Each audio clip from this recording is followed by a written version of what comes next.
আমাদের সাথে আপনারা পায়ে পাড়া দিয়ে ঝগড়া করতে যাবেন না।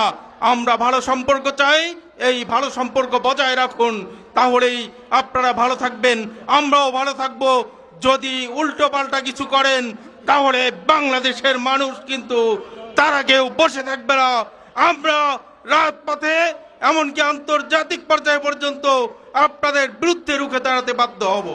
বাংলাদেশ তিন দিক দিয়ে ভারত কর্তৃক বেষ্টিত একটি রাষ্ট্র, কিন্তু এই দেশের কোটি কোটি মানুষ তারা স্বাধীনতা এবং সার্বভৌমত্বের জন্য এক একজন কিন্তু বুলেট এবং বোমা।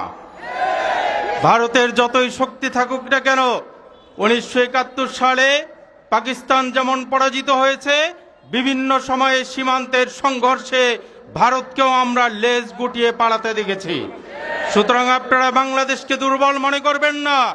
বাংলাদেশের উপর কোন রকম আগ্রাসন চাপিয়ে কোন দেশ এখানে শক্তি প্রয়োগ করে টিকে থাকতে পারবে না ইনশাআল্লাহ। আমরা চাই বন্ধুত্বপূর্ণ সম্পর্ক, প্রতিবেশীদের সাথে আমাদের বন্ধুত্বপূর্ণ সম্পর্ক থাক, কূটনৈতিক সম্পর্ক থাক, এটা আমরা চাই।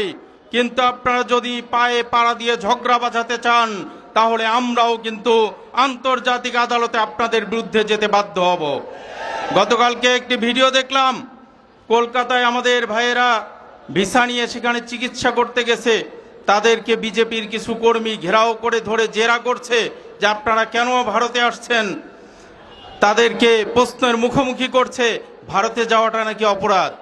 আমি বলতে চাই, এই যে ভারতের ভিসা বন্ধ ছিল, বাংলাদেশিদের কোনো সমস্যা হয় নাই। আমাদের চিকিৎসা নেওয়ার আরও বিভিন্ন জায়গা আছে, আমাদের পণ্য আনার বিভিন্ন জায়গা আছে, কিন্তু আমরা খবর পেয়েছি ভিসা যতদিন বন্ধ ছিল ততদিনে ভারতের অনেক ব্যবসা প্রতিষ্ঠান বন্ধ হয়ে গেছে, ভারতের অনেক হাসপাতাল বন্ধ হওয়ার পথে ছিল।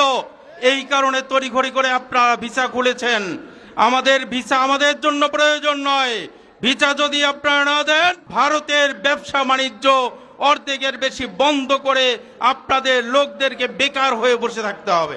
সুতরাং আমি আপনাদেরকে আহ্বান করব, আমাদের সাথে আপনারা পায়ে পাড়া দিয়ে ঝগড়া করতে যাবেন না। আমরা ভালো সম্পর্ক চাই, এই ভালো সম্পর্ক বজায় রাখুন, তাহলেই আপনারা ভালো থাকবেন, আমরাও ভালো থাকব। যদি উল্টো পাল্টা কিছু করেন তাহলে বাংলাদেশের মানুষ কিন্তু তারা কেউ বসে থাকবে না। আমরা রাজপথে এমনকি আন্তর্জাতিক পর্যায়ে পর্যন্ত আপনাদের বিরুদ্ধে রুখে দাঁড়াতে বাধ্য হব।